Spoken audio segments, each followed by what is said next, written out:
When we look at this bottle and this too, what would go into your mind? Why is this bottle, the perfume bottle, a lady's perfume bottle, designed so differently from this, which is a male designing bottle? So very warm welcome, dear friends, a very fragrant and vibrant day to you ahead. Today we'll be talking again about the mind.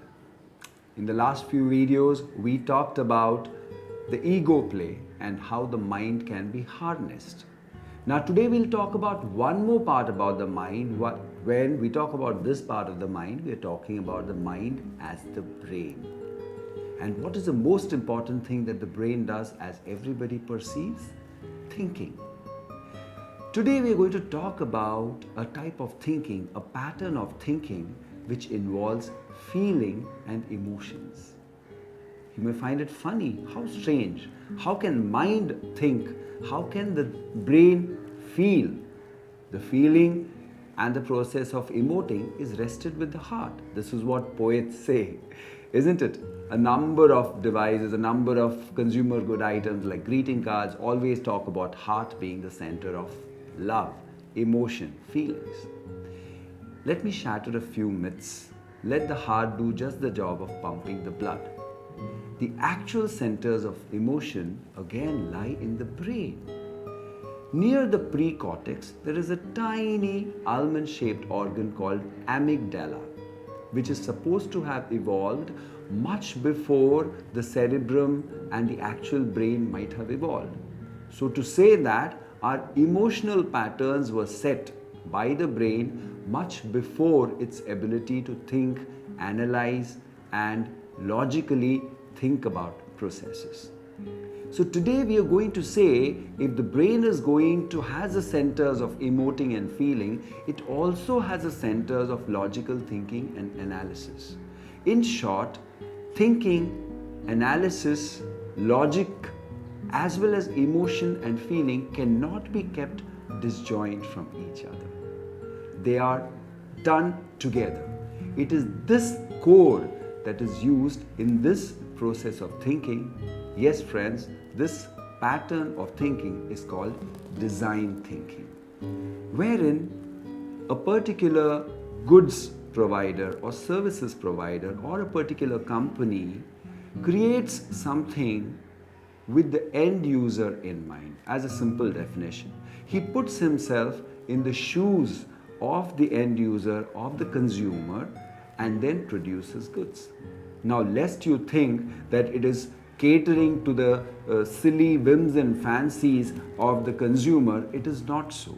It is more about understanding the pain and the actual deep needs of the user and creating goods and services and maybe systems to suit this particular imminent needs and innate needs of the user by empathizing with him.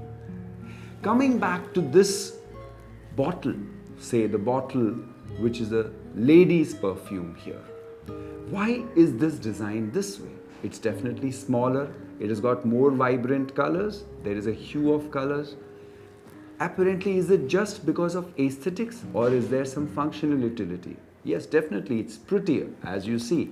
It's got blue tints rising and then becoming lighter colors. Obviously, ladies have a flair for colors. They enjoy looking at beautiful things. They appreciate aesthetics. That's the aesthetic part of it, how a product looks. Apart from this, you see that this particular bottle is smaller to fit more within the hands of a lady, which is much small and debatably softer. So when a person is designing a bottle like this, what would he be thinking? He will try to put himself as if he is the lady who is going to use the bottle. When she looks at the bottle, what should she feel? What would she like to have this bottle to be like? What does she see? What brings a smile to her face? These are the thoughts that would go into the designer thinking's mindset, and accordingly, he will sit with the team to design a bottle. Now, friends, this is just a product design. Now, is it just a product design that design thinking is about? No, it's much more than that. It is product design wedded with a business design. Remember, nobody is producing goods or services or manufacturing anything, or no corporate is going to do any this kind of a service provision unless he knows that he is going to earn some money out of it. So it's basically product design wedded with a business design model. It's basically wedding the empathy for a user with a proper strategic planning. So it's basically a symbiotic relationship between an end user as well as a manufacturer with the target on the market, such that the manufacturer is able to create a niche for himself in the market in such a way that the user also gets what he wants to get and his needs are thoroughly satisfied. So the entire focus is more into understanding what are the deep needs of the user.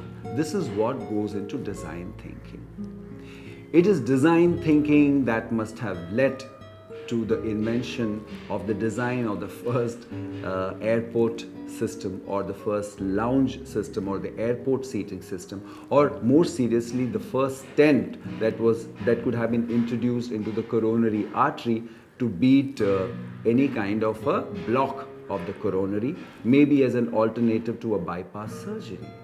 Very interesting way of thinking, isn't it? We'll go much more into this in the next few videos.